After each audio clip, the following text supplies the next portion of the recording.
Life's Learning Curve.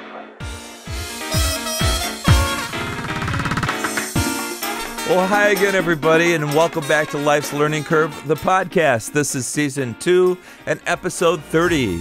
Thanks. Nice echo. I'm your host, Paul Hart. My background, once again, is in writing, technical media in the world of education. Finding the best version of you takes a while. Maybe even a lifetime. Probably for most of us, it takes a lifetime. These are the stories, the good, the bad, the in-between, the people, the events, the experiences that help make us who we are today. Life is a journey. Here we share those stories, the learning curve of life. We share those with you. That's our podcast. Please subscribe. We're at lifeslearningcurve.org, and we'd love to have you. Hey, I'm so glad you're here with us today, and I'll tell you why. You know, in life, things that we look forward to, things we anticipate, as much as we practice or research or whatever, we think it's going to turn out one way, the way you expect it, but it very seldom does. Very seldom. Expectations, you know, those unexpected things in life where you experience something and learn from it that can really make an impression on your personal character, your personality, who you are. It was 1976, and I was proud to attend my freshman year at a university downstate here in the Midwest. My friends all told me back at home here before I left, I was actually very lucky to be going away, to get out of town and not to have to attend the local community college, which so many people did. With that in mind, I looked forward to the higher learning, the experience that I was going to get, and all that goes with it. New friends, socializing. I was away from my parents. How would I be? Morals? Was I going to be crazy? Was I going to be sane? Ethics? Was I going to be respectful? I don't know. Didn't know. But that year, something happened. Things didn't turn out the way that I thought at all. Life had thrown me an unexpected learning curve. Totally unexpected. Which almost took me out for good. So, let's pack up our hot plate, let's pack up our mini fridges and our clothes and our day-to-day stuff and travel downstate 5 hours for freshman year and see just what happened. Sebastian. This is Life's Learning Curve. I'm Paul Hart. Episode Eastern Nights. Stand by. Recently, I got together with an old high school buddy a few weeks back, and we swapped some stories and some memories. And, you know, I haven't laughed that hard for a long time. We did such silly things when we were teenagers. But in recalling that time period, we both had a common friend named Pete. I got accepted, and I chose to attend Eastern Illinois University. My prior dream of attending the University of Illinois, U of I, finding a band to play good music with, were dashed by too high of a tuition that year. We were just not able to financially get me to the University of Illinois. By the way, see Life's Learning Curve, Episode 22, my Kerouac Summer, for more on that. And Pete would be my roommate my freshman year of college. We settled into our dormitory in a tiny little room upstairs, and I mean it was small. It's like a matchbox. It would be a very muggy and hot fall, and even a warm winter. Hot. And the nights? Sticky. Hot. I remember lots of hot, lots of sweat at night. Even with 2 fans spinning and buzzing on high. The nights were heat-filled, and it was always hard to sleep in that dank, dark humidity. Beyond the heat, Pete and I were up for it, though. We were 18 years old, and he and I were anxious to meet new people, make some like-minded friends. However, our first 3 weekends of that school year, unexpectedly, didn't even know, I had people come and visit me. After only 5 days of classes, that first weekend, my mom and my grandma took a road trip downstate, and it was, you know, it was nice to see them. Somebody's here. It only had been a week since my parents had dropped me off, but good company and happy home feelings again, and I recall that week there was an extreme heat wave. We're talking about, I remember, close to 100. We were in the upper 90s. And it was hitting our area downstate. And my mom and grandma stayed a mile off campus in a hotel room, and it had a pool. So Pete and I were happy to go to the pool and swim and cool off, and just, it felt so good. And my mom and my grandma also fed both of us like a metric ton of food, which is what mom and grandmas do. So that made them happy. So it was nice to see them. They stayed for 2 days, and then they were gone again. The second weekend, my older sister Sue and her boyfriend Brian took my roommate Pete and I about 1 hour away on a drive to the closest university for a German beer festival called Schützenfest. Schützenfest. Never took German, but Schützenfest. All right. Schützenfest. Where they served beer to you, and you purchased them in large filled buckets. A bucket of beer, literal bucket of beer. We drank plenty, mucho, a lot of beer. Dizzy, Doc. queasy, this is both of us, both Pete and I, overconsumed. And I can remember as my sister and Brian drove us back to campus, it took Pete and I about 2 entire days to recover. I remember we just laid in the room and moaned a lot. I remember wondering, how could my sister drink a bucket of beer? You know, she wasn't heavy at all. She was all the right weight for a girl, or whatever that is. Later, she told me that she only occasionally sipped that beer, and occasionally she would spill some out of the bucket, making it look like she had drunk more beer than she had. Oh, I thought to myself, so that's how you survive excessive beer bought in buckets. You only occasionally sip it and spill it. Oh. Well, I had come from this world in life at home where you have to eat everything on your plate. So I applied it to beer too. I shouldn't have done that. Life's learning curve right there.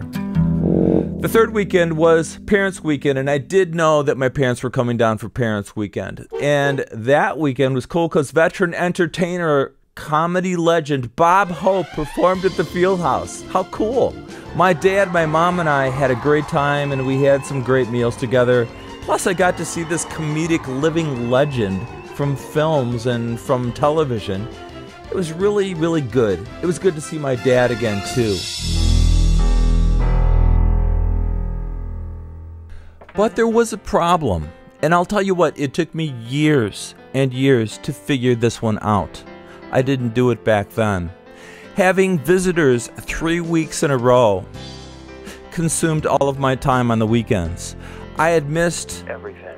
all of the planned mixers with the boys and the girls, college students. And I missed all the parties in the other dorms.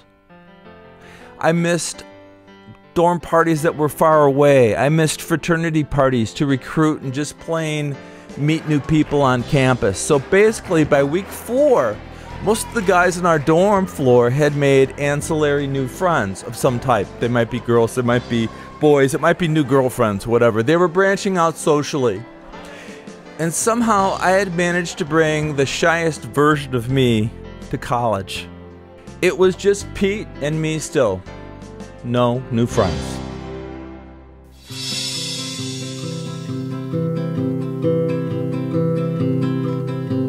Okay, on to college classes. I had wanted to go into journalism, but by mid-year, my instructors were all saying the same thing, that it was a dying profession. Now, this was just prior to the internet beginning. None of us knew it was coming. So things were about to change for the better in journalism, but we didn't have any idea. We just heard newspapers and magazines, that type of thing, were just lessening. But one thing looked to be sure. Journalism was a career that was near dead. In my full load of classes that semester, I chose 2 classes that were within my intended major, journalism.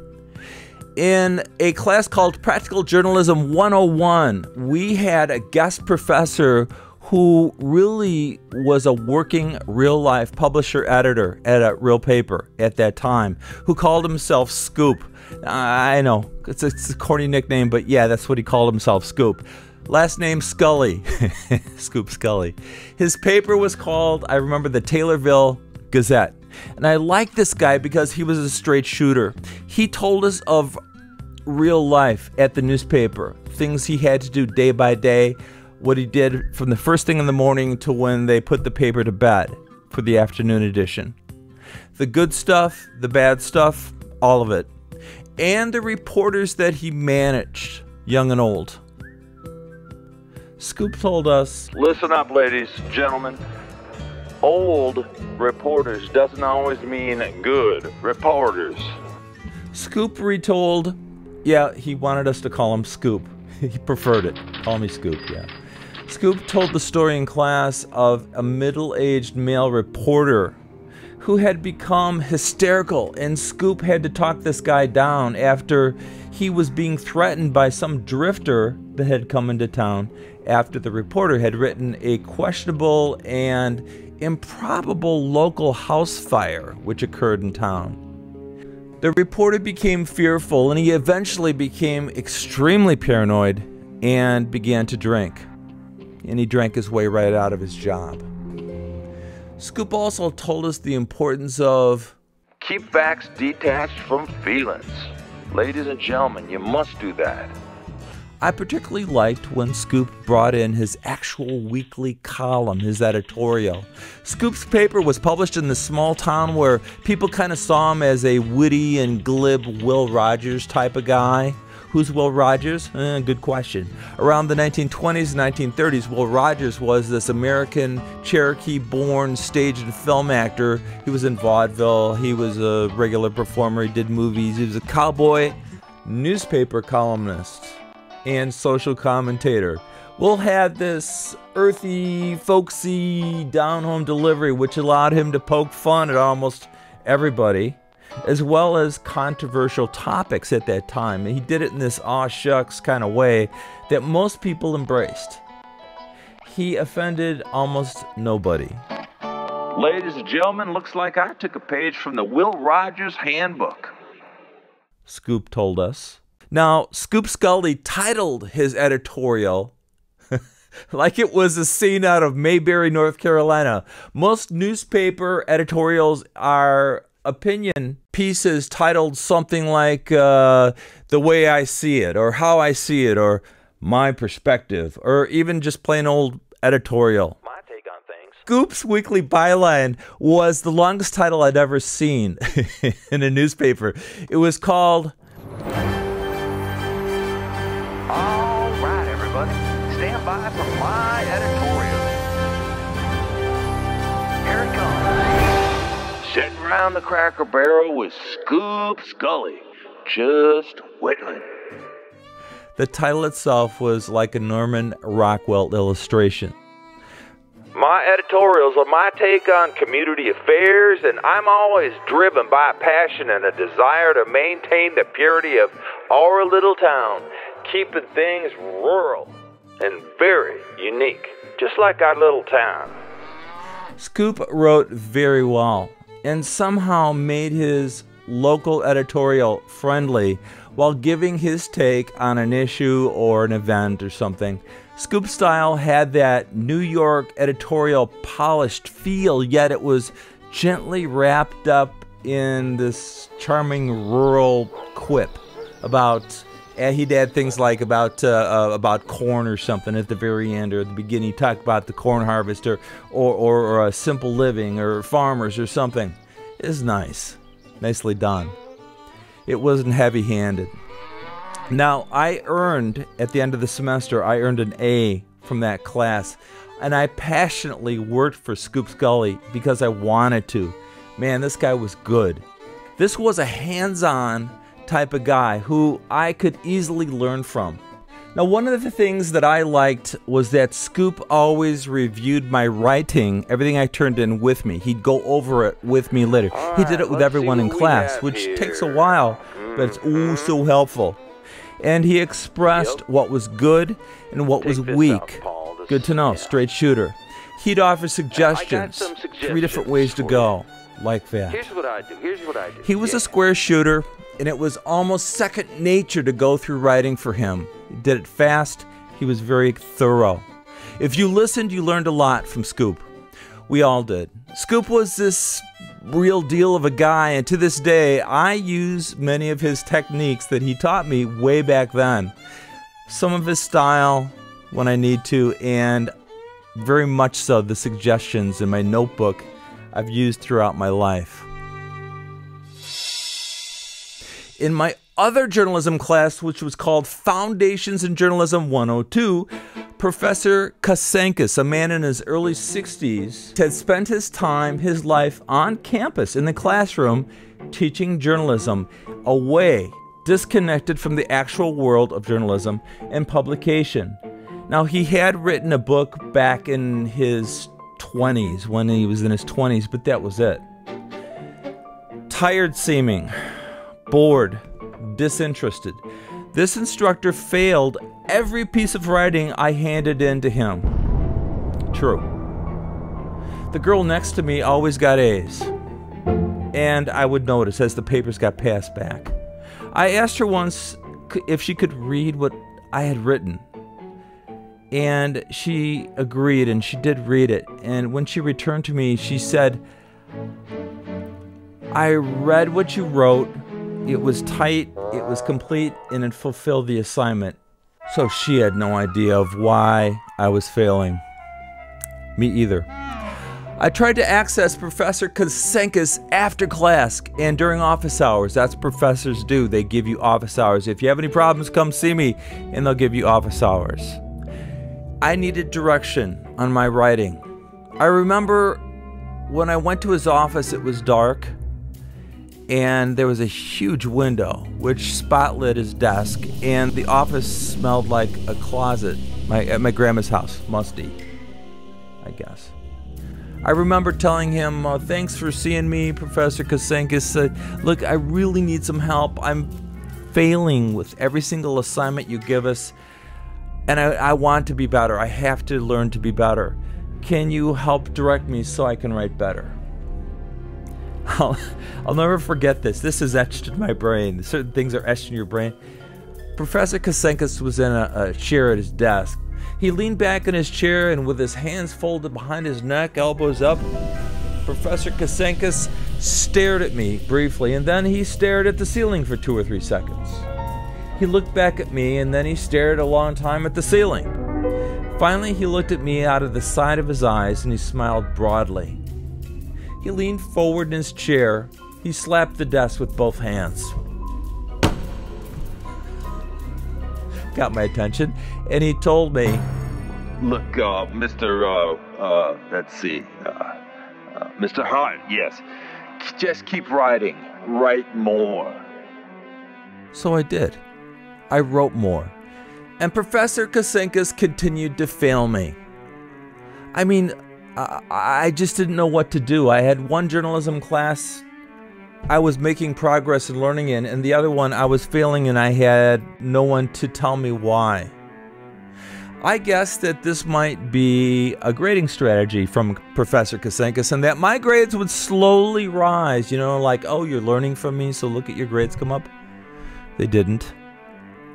And if it had not been for extra credit, I would have not have passed Professor Kasenkis' class. However, I was encouraged by Scoop Scully, and I was told by him that my writing was, it was at its beginning, but he did see potential.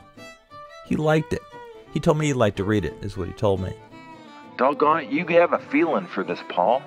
You make readers care about what you're reporting. I like reading when you write things.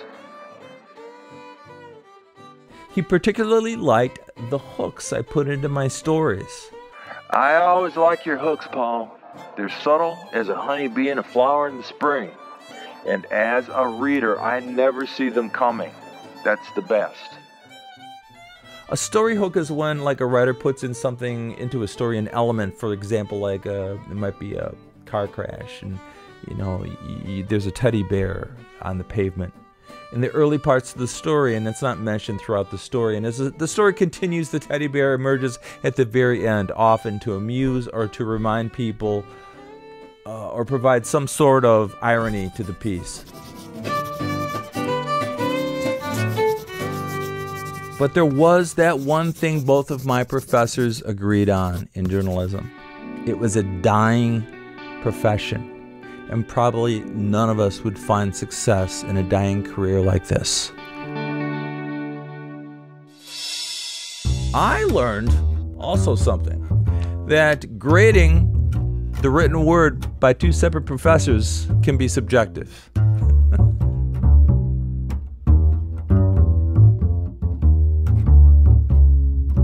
I was not the only person that year fronting a career crisis of choice.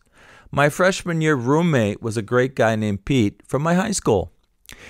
He was second generation Latvian, spoke English just fine, but his parents were first generation. Pete really had a lot going for him, including respect. He had tradition in his background and a good work ethic. We had roomed together a couple years prior to that on a European trip in high school, and we got on pretty well. We also got on well at Eastern Illinois University until real life raised its ugly face freshman year. Now, the drinking age here in the Midwest back then was 18 years old at that time. I think it's 21 again now. My great roommate, Pete, and I wasted little time, and we drank our savings for the first semester in a month. And this is why the drinking age shouldn't be 18. One of the reasons why. The immature male mind. In other words, what we needed to last us from August till January was gone in 1 month. Too much beer and playing too much football in the rain on the quad, having fun.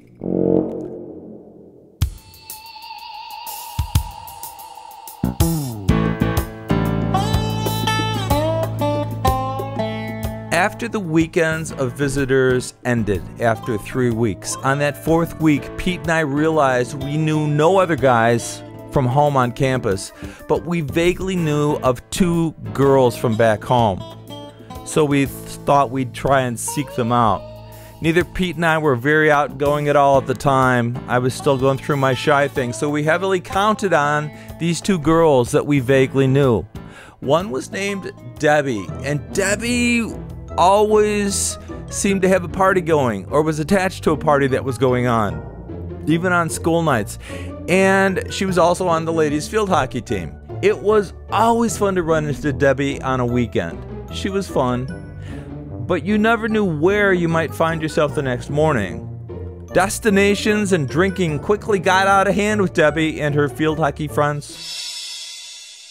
So Debbie was a confident girl who had friends with cars on campus.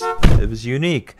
One time on a Friday after classes, Debbie convinced us to take a car ride to Mattoon, Illinois, right next door to Charleston. We had already consumed a couple beers by that time, and once we were all in Mattoon, we made the random, thoughtless group decision to park the car and board the Amtrak train back home to Chicago from Mattoon, which we did. So I recall 6 full train cars filled with drunken underclassmen passengers which had already boarded at Southern Illinois University.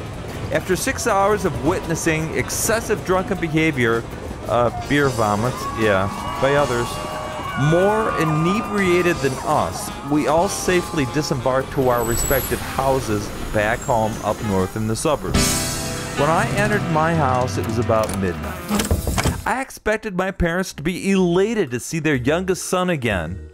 My dad just sleepily wandered out of my parents' bedroom. Sleepily, he pierced his lips, sleepily, and told me to get to bed. It was late. Okay, I get it. It was late for them. So I quietly took the steps up to my room. Things were different. I found there was a strange 20-something girl sleeping on my bed. Apparently, my parents had rented out my room while I was gone at Eastern. On Sunday, my dad drove me back to school in total silence. I'll never come home unannounced again, I thought to myself. It wasn't right and it wasn't fair. And I didn't. It was my bad. Now my roommate Pete got even more of a cold shoulder from his parents. Another time, I remember Pete and I laughing and having a beer casually in her dorm room, which incidentally was huge compared to our dinky little tiny room. What was up with that? I mean, really, we paid the same tuition. We were drinking there, and the next thing we knew, Pete and I were in some girl's car, and we were headed somewhere to a river, and it was a waterfall area when we got out of the car. And I do recall it was really beautiful there. It was nighttime, and it was like it was staged, lit like a movie set, but it wasn't. It was just probably a full moon and some reflected light. Anyway, it was less beautiful the next day when we woke up face first in the grass and had to hitchhike back into town to campus. I wasn't very adventurous at that time, and I decided Debbie just might be a little bit too carefree for me. Maybe a little bit too drunken and careless to be around very often. A red flag. For me, at least for that age.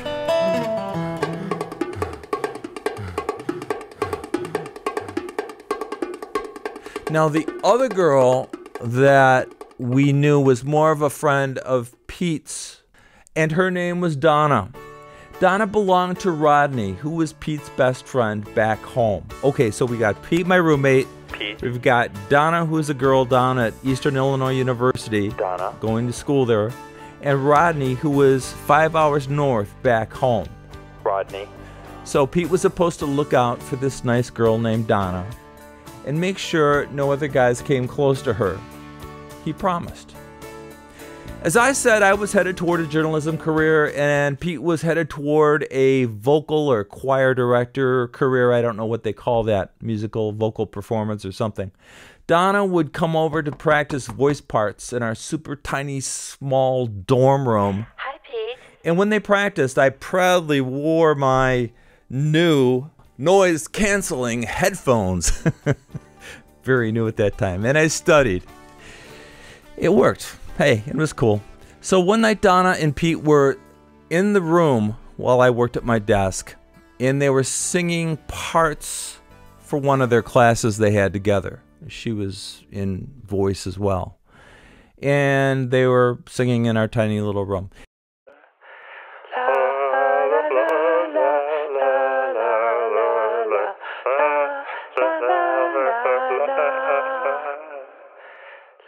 And as they sang, once I pulled an earphone up just to listen for a second, and I heard Donna scolding Pete. Peter, stop goofing around. Sing right. Stop making dumb voices. You're wasting time. I've got to get back to the dorm in 15 minutes. After a few minutes, Pete left the room to use the bathroom. And the second he left, I tore off my headphones and I told Donna, Donna, I know you don't even know me, but that is the way Pete sings. That's his voice. He's way better than I could ever be, but just know that's him. He has this guttural sound in his voice, I guess. Donna said, Oh my gosh. He's not going to make it as a choral director. He can't sing. Pete was a decent singer.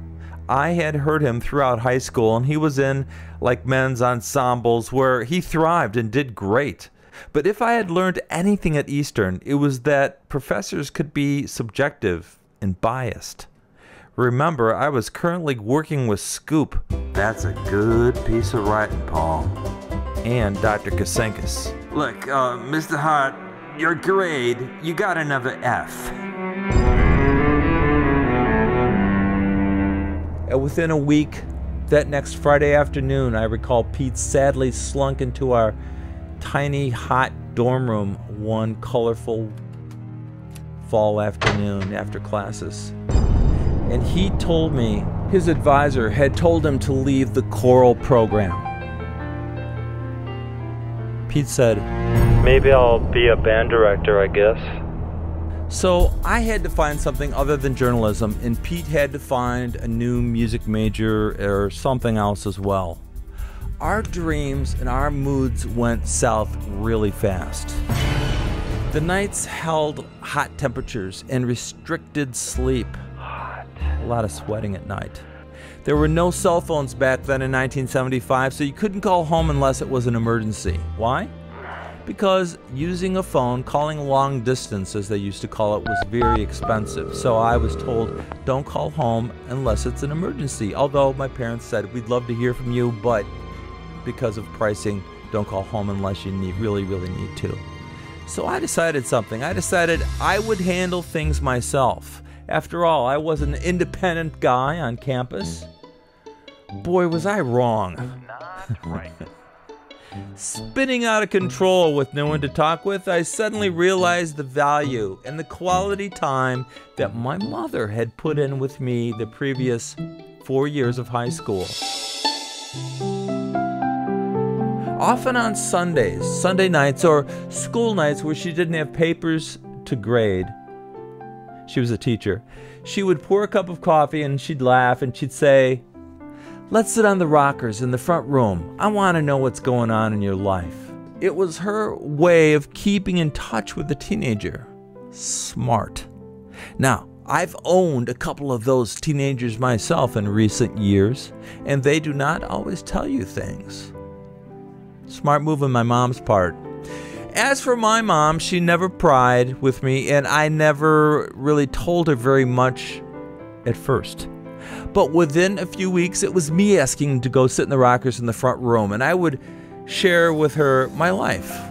I'd tell her about a place I'd taken my girlfriend, or something my girlfriend had said that bothered me, or how good the food had been where we went to, or that I got to get up and play with a band, or something like that. My mom was a safe and a really great friend to me at that time.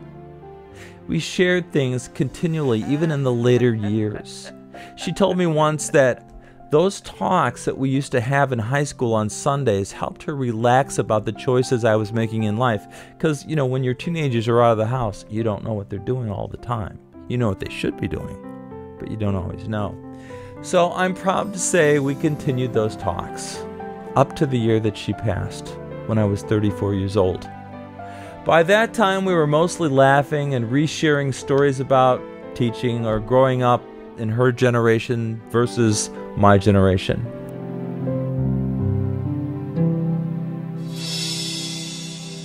But back to 1976. 18-year-old me at Eastern Illinois University. Each day became worse and worse. I felt as if I was wasting hard-earned money on a career, my profession, that was a dying profession. My roommate Pete was depressed. I could see that. And I understood that in that dorm room, which was no bigger than a shoebox, it was like living in a closet, we began to get on each other's nerves. And his mood soured, and so did mine. By mid-year, we separated as roommates because we were threatening each other and we were saying mean stuff to each other. Unlike our real personalities, neither one of us are like that. I began to lose sleep. I wasn't sleeping at night. Sometimes not sleeping 3 days in a row.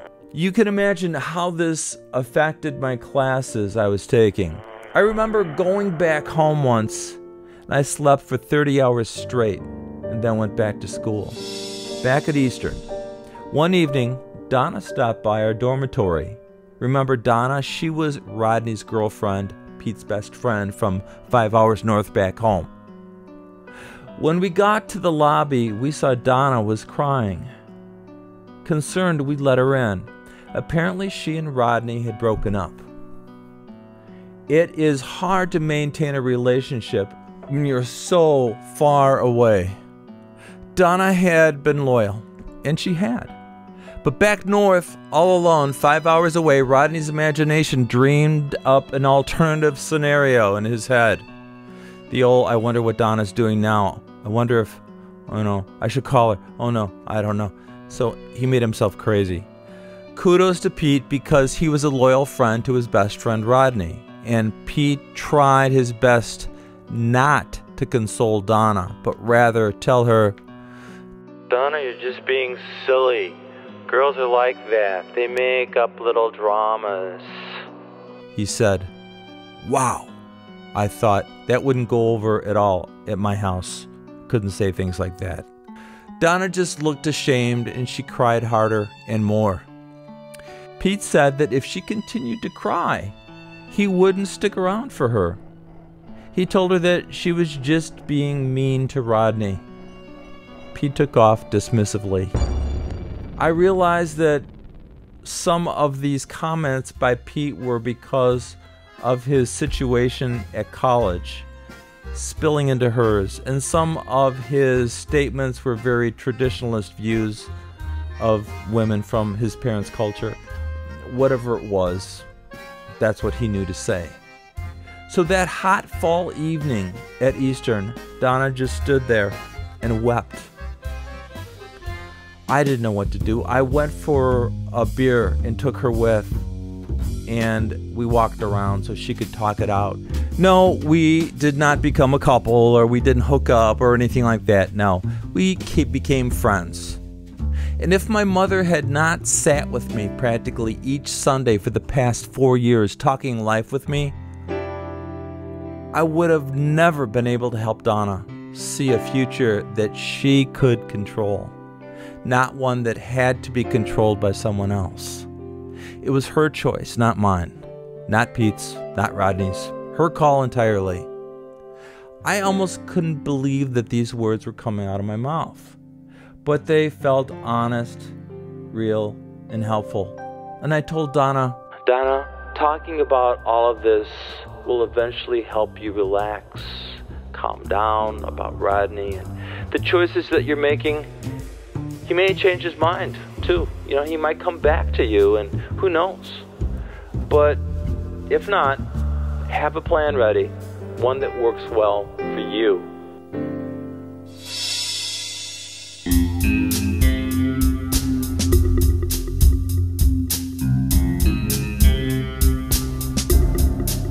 You can eat by yourself. Peter was in flux, my roommate. He had stopped going to eat with me in the cafeteria, didn't like being with me at all, and he sat by himself in the dorm cafeteria. So I looked around in the cafeteria and I found a guy sitting all by himself. He looked kind of like he was a loner. I'm Paul. Can I sit here? And I sat and ate lunch and dinner with him from then on, and his name was Will. I'm Will. Turns out he was quiet, but he was funny and he was bright. Kind of a loner, though. He had big thumbs. Literally, he had big thumbs. Heart attack thumbs, they call those. But his doctor had told him he was fine, and he would be fine for many, many years. So he had checkups often. Will was someone, like I said, funny, and he was decent, who I could eat with and joke around with. Will had me even ride along with him in his car to a local jewelry store to buy his girlfriend an engagement ring. Want to come with me? Pretty cool. My first friend at Eastern. Nice. As I recall it, one day I went to dinner and Will didn't. He just disappeared. His dorm room was empty, and as hard as I tried, I never found out what happened to Will. And I asked a lot of people. Here today, gone tomorrow. To this day, I wonder what happened.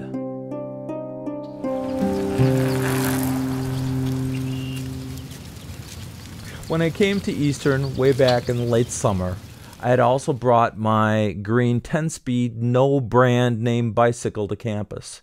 And aggressively, in early November, I began to ride it on all sunny days. Now, we were farther downstate, so we had a really warm, somewhat hot fall. A lot of great days to ride.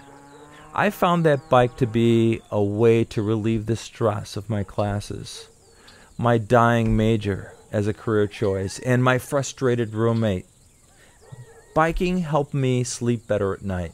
I began to look forward to get on the bicycle and pedal out of town, onto the dirt roads, and then accessing a distant road or path in a cornfield. I would get off my bike This is in the daytime now. And I would just sit there and think. It was so quiet that the wind was the only thing you could hear, only making gentle rustling of the fresh green corn stalks.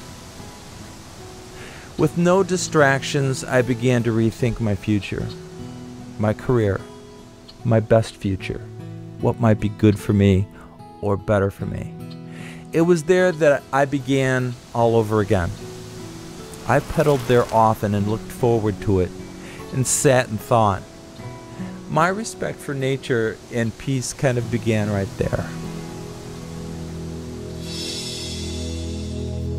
In late November, the temps were still hot, as I said, and one of those Eastern nights, I laid in bed and I made the decision not to come back to Eastern Illinois University the next semester. The first semester finals were in December, and I needed to make a decision. Either I would take a semester off, or I would return to the local community college back at home. I chose the latter. Community college allowed me to save money for my final 2 years back at a university. Just after making that decision, I began to sleep again. My classes were no longer blurry, sleepless, jumbly classes. Do you think you'll pass your classes? My mom asked me that over a phone call. I promised her I would pass them all, and I did. I left Eastern Illinois University with a 3.7 grade point average out of 4 points.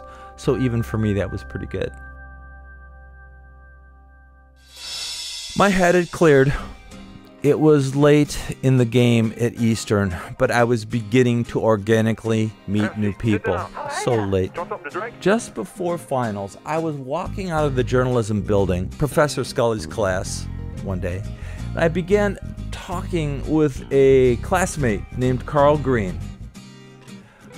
We talked sports. We talked about how great Professor Scully was, because everybody just dug this guy because he was a real person and really helpful. We talked about music too. Carl said, "You don't know of any drummers around, do you?" I froze and I smiled. And I told him my background, playing in multiple bands throughout the years, playing drums and keyboards. That weekend, I sat in with Carl and his band called Carbonation. The 70s. Carbonation, playing Sundays. Carbonation. I loved that name, Carbonation. I just thought it was really cool. I don't know if they're all fizzy or what. That weekend, we even played a local gig in town. They had been short a drummer for quite a few months, and they were anxious to get out and play. It was so fun. It was so comfortable to play drums again and feel like myself. Plus, Carl's band was top-notch, very tight and very harmonic. I liked the care and the passion everyone in the band put into their songs. They all got along. Whoa, if you've been in bands, you know that's a thing. And contributed with one another. Now, often in other bands I'd played with back at high school at home, the bandmates argued or were difficult to get along with, artistic temperament, whatever you want to call it. So Carl told me, "When you come back next semester, bring your drums, okay? The guys in Carbonation like you." It was too late. It was too late. I had already transferred my credit info and my grades back home to the local community college. And I had unenrolled at Eastern. Oh.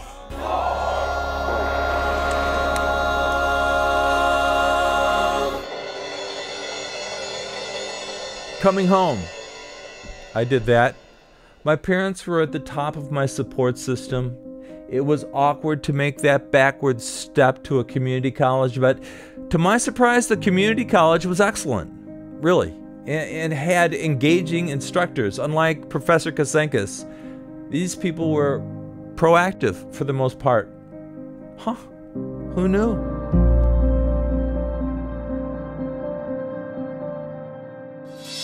Later, I continued on to Northern Illinois University, and in 1979, I got my bachelor's degree in education. I would teach. But I never forgot those hot nights at Eastern Illinois University back in 1976. Our bicentennial year. 18-year-old me felt as if I had failed big time. But time helped smooth out those thoughts. Now I know it was my career choice that had failed me. I had learned that some teachers were helpful. I had learned some teachers just didn't even care to be there. My roommate and I both failed each other. I had helped Donna. I learned biking helped me relieve stress, and that was important to know for me. And with time, friends and friendships, real friends, they came naturally.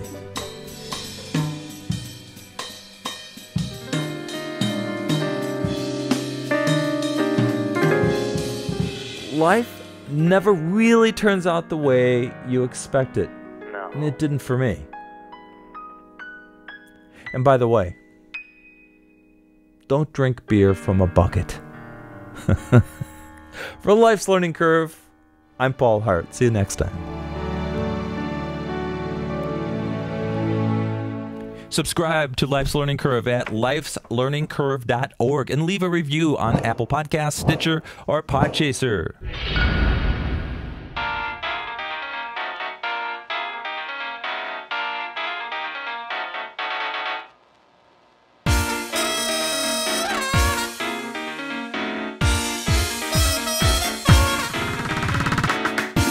This podcast is put together by producer Paul Hart with assistance by Matt Mayer, Bob Franklin, and S.T. Dog.